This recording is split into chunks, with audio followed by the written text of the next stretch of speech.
Hello everybody, welcome to my channel. दोस्तों, पिछली video में हम लोगों ने देखा था कि किस तरह से छोटे छोटे लेटर से मिलकर के एक वर्ड बनते हैं, फिर वर्ड से सेंटेंस बनते हैं और बहुत सारे सेंटेंस मिलकर के पैराग्राफ बनाते हैं और बहुत सारे पैराग्राफ से मिलकर के एक पूरा का पूरा पैसेज, स्टोरी, एसे, पोएम कुछ बनती है और फिर इन सारी चीज़ों का कलेक्शन एक कंप्लीट बुक होती है।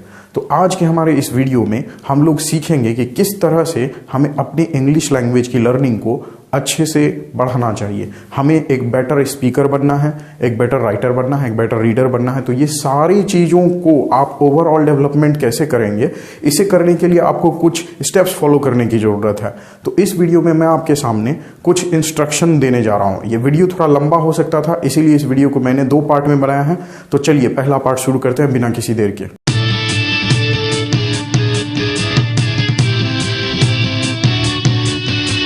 Okay friends, let's start our instruction video part 1। दोस्तों, जैसा आपको पता ही है कि इस दुनिया में अलग अलग तरह के लोग रहते हैं और वो सारे लोग अलग अलग देशों में रहते हैं। जैसे हम लोग इंडिया में रहते हैं, उसी तरह से दुनिया में बहुत सारे लोग हैं जो कि यूनाइटेड स्टेट्स ऑफ अमेरिका में रहते हैं, कुछ जापान में रहते हैं, कुछ चाइना में रहते हैं, कुछ बाकी सारी दूसरी कंट्रीज में रहते हैं। सो दुनिया में बहुत सारे नेशंस हैं और सोचिए, दुनिया में इतने सारे जो लोग हैं अलग अलग देशों में रहने वाले, क्या उनकी कल्चर, क्या उनका रहन सहन, वेशभूषा, उनकी संस्कृति, उनके रीति रिवाज, क्या वो सब कुछ एक जैसे होते हैं क्या? बिल्कुल भी नहीं। अलग अलग देशों में रहने वाले लोगों का कल्चर अलग है और इस तरह से उनकी लैंग्वेज भी डिफरेंट ही होती है। अलग लोग अलग लैंग्वेजेस को बोलते हैं। अब दुनिया में इतने सारे जो देश हैं वो सारे किसी ना किसी कॉन्टिनेंट में हैं। तो दुनिया में 7 कॉन्टिनेंट है। कॉन्टिनेंट मतलब महादेश, आपने पढ़ा होगा, इसके बारे में जानते हैं। दुनिया में 7 महादेश हैं: Asia, Africa, Europe, north America, south America, Australia और अंटार्कटिका। दुनिया का सारा जितना भी देश है वो सबके सब इन्हीं 7 कॉन्टिनेंट में ही हैं। तो अलग अलग कॉन्टिनेंट में अलग अलग बहुत सारे कंट्रीज हैं और उनकी लैंग्वेजेस भी अलग है। चलिए देखते हैं हम सब मेजर एशियन लैंग्वेजेस। तो एशियन कंट्रीज जैसे कि India, Pakistan, Bangladesh, China, Japan, इन सब कंट्रीज में जो मेजर लैंग्वेज बोली जाती है वो देखिए क्या क्या है: हिंदी, इंग्लिश, पंजाबी, गुजराती, ये सब कुछ हमारे इंडिया में ही बोला जाता है। तमिल, बांग्ला, उर्दू, चाइनीज, जापानीज, ये सब कुछ एशियन लैंग्वेजेस हैं। इसी तरह से मिडिल ईस्ट की जो लैंग्वेज है, मिडिल ईस्टर्न कंट्रीज कौन कौन सी हुई? जितने भी इस्लामिक कंट्रीज हैं लगभग, जैसे कि सऊदी अरबिया हो गया, कुवैत, ये सारी कंट्रीज मिडिल ईस्ट के दायरे में आते हैं। और इन सब मिडिल ईस्टर्न कंट्रीज का जो लैंग्वेज है वो है अरबिक, पर्शियन, उर्दू और इंग्लिश। तीसरी बात करें हम सब मेजर यूरोपियन लैंग्वेज है। यूरोप आप सबको पता है, जैसे कि इंग्लैंड, स्पेन, जर्मनी, ये सारी जो कंट्रीज हैं ये सब यूरोपियन कंट्रीज हैं। तो यूरोपियन कंट्रीज में ऑब्वियस सी बात है, चूंकि इंग्लैंड यूरोप में ही है तो वहाँ इंग्लिश, फ्रांस में फ्रेंच, जर्मनी में जर्मन, इस तरह से इटली में इटालियन और स्पेनिश, ग्रीक, ये सब यूरोपियन लैंग्वेजेस हैं। इसके अलावा मेजर अमेरिकन लैंग्वेज, अमेरिका में आपको पता है कि इंग्लिश ही बोला जाता है। तो अमेरिका अब 2 है, नॉर्थ अमेरिका जिसमें कि 3 कंट्रीज हैं, United states of America, Mexico और कनाडा। तो यहाँ पर मेजर जो लोग होते हैं वो क्या बोलते हैं? वो इंग्लिश लैंग्वेज बोलते हैं मेजोरिटी में। और साउथ अमेरिका में जो लोग रहते हैं वो लैटिन लैंग्वेज बोलते हैं। साउथ अमेरिका की कंट्रीज जैसे कि बोलिविया, अर्जेंटीना, ब्राज़ील, आपने सुना होगा, यहाँ पर लैटिन लैंग्वेज और इंग्लिश लैंग्वेज बोला जाता है।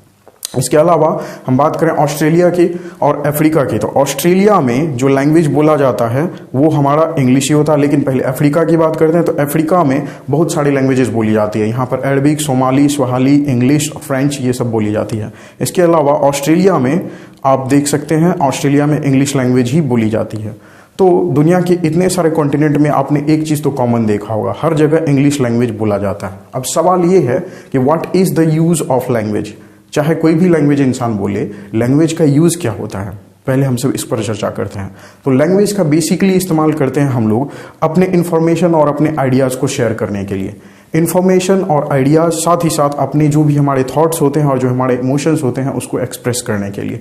तो दोस्तों, क्या मतलब हुआ इसका? इसका मतलब हुआ कि हम लोग लैंग्वेज का यूज़ करते हैं अपने विचारों को दूसरों तक समझाने के लिए। अपने विचारों को, अपनी भावनाओं को हम अच्छा से बेहतर से एक्सप्लेन कर सकें और इसके लिए हम सब लैंग्वेज का यूज़ करते हैं।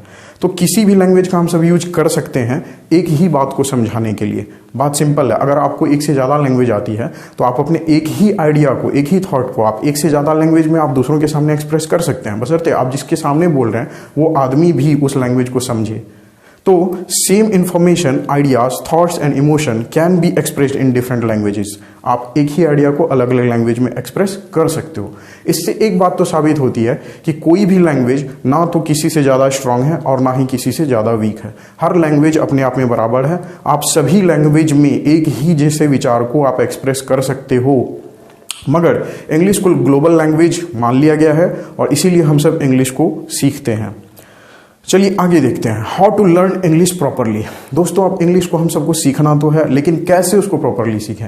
सीखना और अच्छे से सीखना दोनों में फर्क होता है। तो अच्छे से सीखने के लिए आपको करना क्या है, we must use English as a language rather than sentences in text book. मतलब सिर्फ किताब के क्वेश्चन आंसर्स तक ही आपको अपने नॉलेज को लिमिटेड नहीं रखना है, आपको इंग्लिश को एक लैंग्वेज की तरह यूज करना है। जिस तरह से हम सब हिंदी में बात करते हैं या फिर आपकी जो भी लैंग्वेज है जिस तरह से आप उसमें बात करते हैं, you need to learn how to speak English in that way. Okay, तो इंग्लिश भी इसी तरह से बोला जा सकता है। अब आपको होगी कि बोलना तो आसान है, करें कैसे, तो करना भी इजी ही है दोस्तों, आपको अच्छे से बस उसको समझना है। चलिए ध्यान से देखते हैं हम सब कि किस तरह से आप इंग्लिश को प्रॉपरली लर्न कर सकते हैं। आपको कुछ प्रैक्टिस करनी होगी। Do these practices. सबसे पहले आप दोस्तों लिसनिंग की आदत डालिए। लिसनिंग क्या होती है? लिसनिंग का मतलब होता है ध्यान से सुनना। सबसे पहले आप किसी भी चीज को ध्यान से सुनिए। ध्यान से जब आप सुनेंगे तो आप जानेंगे कि उस चीज को बोला कैसे जाता है। तो लिसनिंग का बहुत ही इंपॉर्टेंट रोल है। जब आप लिसनिंग करेंगे उसके बेनिफिट्स आपको क्या है, आपका प्रोनाउंसिएशन बेटर होगा, आप उच्चारण और अच्छे से कर पाओगे। सेकंड जो काम आपको प्रैक्टिस करनी है, ये आपको हर रोज करना है। लिसनिंग आप ध्यान से करिए। सेकंड, आपको नई नई चीजों को सीखने की आदत रखनी है। Keep learning. कभी ये नहीं सोचना है कि मुझे तो सब कुछ आ गया, बिल्कुल भी नहीं। हमेशा सीखते रहिए, अपने आप को अपडेट करते रहिए। नए नए वर्ड्स को सीखिए, new grammatical rules, question practice, बहुत सारी चीज़ों, और ये सब मैं आपको वीडियो में सिखाऊंगा। आने वाली वीडियोस में एक एक चीज़ के लिए सेपरेट वीडियो आएगा, एक सेपरेट सेक्शन ही रहेगा, तो आप ध्यान से देखिए। तो आपकी प्रैक्टिस हुई लिसनिंग, जिससे आपको फायदा क्या हुआ, बेटर प्रोनाउंसिएशन। सेकंड, आपकी जो प्रैक्टिस है वो है कीप लर्निंग। नई नई चीज़ों को लगातार आपको सीखते रहना है और इससे आपकी नॉलेज और भी बेहतर होगी। थर्ड काम, आपको रीडिंग करना है। रीड आप करेंगे, पहले आप बोल बोल कर रीड करेंगे, पढ़ने में प्रॉब्लम है कोई दिक्कत नहीं है, आप धीरे धीरे रीड करते जाओगे, वो डेवलप होती चली जाएगी। और उसके बाद आप साइलेंटली रीडिंग करोगे। साइलेंटली मतलब पूरी तरह से शांत होकर के भी आप किसी चीज़ को पढ़ोगे। उससे क्या होगा कि आपकी समझदारी बढ़ेगी, आप अच्छे से चीज़ों को समझ सकोगे, तो आपकी कॉम्प्रिहेंशन बहुत ही बेटर हो जाएगी पहले से। नेक्स्ट प्रैक्टिस जो आपको करनी है वो है राइटिंग की। आपको दोस्तों लिखने तो आना ही चाहिए। आप अपने हैंडराइटिंग को अच्छा करिए, आप लिखिए। राइटिंग का दो मतलब होता है। अब राइटिंग मतलब कि आपकी राइटिंग एक तो होगी कि आपका हैंडराइटिंग अच्छा हो जाए, दूसरी बात राइटिंग का मतलब ये है कि आप अपने आप को इस लेवल पर लाओ कि जो भी आप सोचते हो उसे आप एक्सप्रेस कर सको अपने शब्दों में, अपने वर्ड्स में। और ये धीरे धीरे होगा, तुरंत एकाएक नहीं होगा। तो राइटिंग का एग्जैक्ट तो ये मतलब है कि आप जो कुछ भी सोचते हो उसे अपने शब्दों में एक्सप्लेन कर सको, ठीक। और अगर आप ऐसा कर पाते हो तो आपकी एक्सप्रेशन बहुत ही बेहतर हो जाएगी, ठीक। तो कोई एक काम नहीं करना है, आपको ये सारे के सारे काम करने हैं। नेक्स्ट जो आपका प्रैक्टिस है दोस्तों वो है आपकी स्पीकिंग। आप कहोगे बोलना तो हमें आता नहीं, कोई बात नहीं, आप गलत ही सही, लेकिन शुरुआत में आप बोलो, बोलने की आदत डालो, क्योंकि अगर आप नहीं बोलोगे तो फिर बोलने सीख नहीं पाओगे। बोलना बोल के ही सीखा जाता है। और ये सारी काम करनी है आपको। लिसनिंग, नई नई चीज़ों को लर्न करना है, रीडिंग, राइटिंग, स्पीकिंग। स्पीकिंग का फायदा होगा क्या, you will have a better personality. तो आपकी पर्सनैलिटी और भी बेहतर हो जाएगी। दोस्तों इन पांचों में बहुत कुछ छुपा हुआ है और इसे मैं अपने नेक्स्ट वीडियो के अपने नेक्स्ट पार्ट में मैं एक्सप्लेन करूंगा। तो कीप वॉचिंग, थैंक यू, मिलते हैं नेक्स्ट वीडियो में जल्द ही।